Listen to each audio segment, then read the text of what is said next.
We met in Trinity College. It wasn't a slow burning or a very quick romance in the sense that I think we were looking at each other for a while, and eventually I think I had to be pushed a little bit to make a move, so to speak.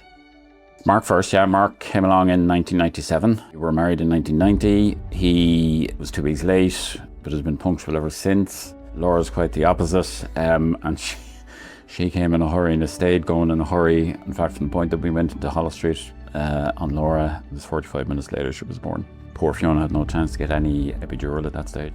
I don't know how many countless cups of tea we had over the years, because I think just sitting and chatting was, one of the best things.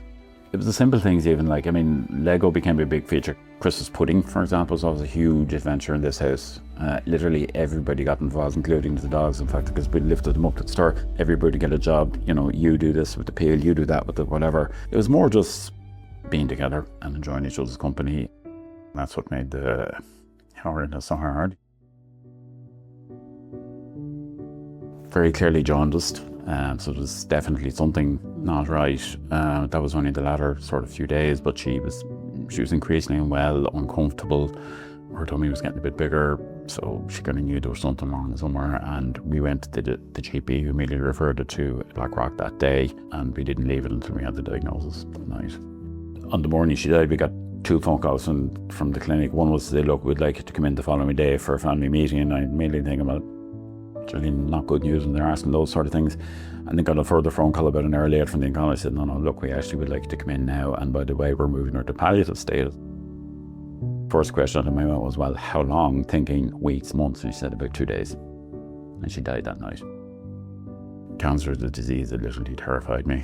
And, I think one of the reasons I didn't sort of go in on myself or react negatively was just the way she had worked on her whole positive health coaching, and she really loved the mind-body connection. She unfortunately had her cancer in 3 separate places, and ultimately it was delivered that for her.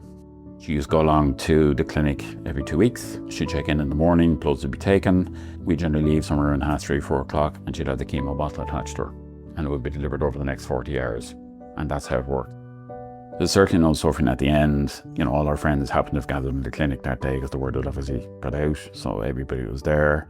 Immediately after she passed, was the girls came up and they were there, and they sang Dancing Queen around the bed, and I could almost see a smile on her face.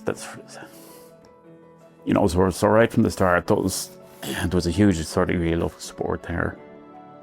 The motivation for doing the Bring Up Kerry cycle, really, it is that sort of strapline that Breakthrough has, which is making more survivors. A piece of research is done here, another piece of research is done over here, another one's done over there, and suddenly there's a connection made, and there's a breakthrough made. Even I'd say the simple thing of the chemo bottle being attached to her, somebody somewhere had come up with that idea, and what made them do it. It's not a race, it's a day out.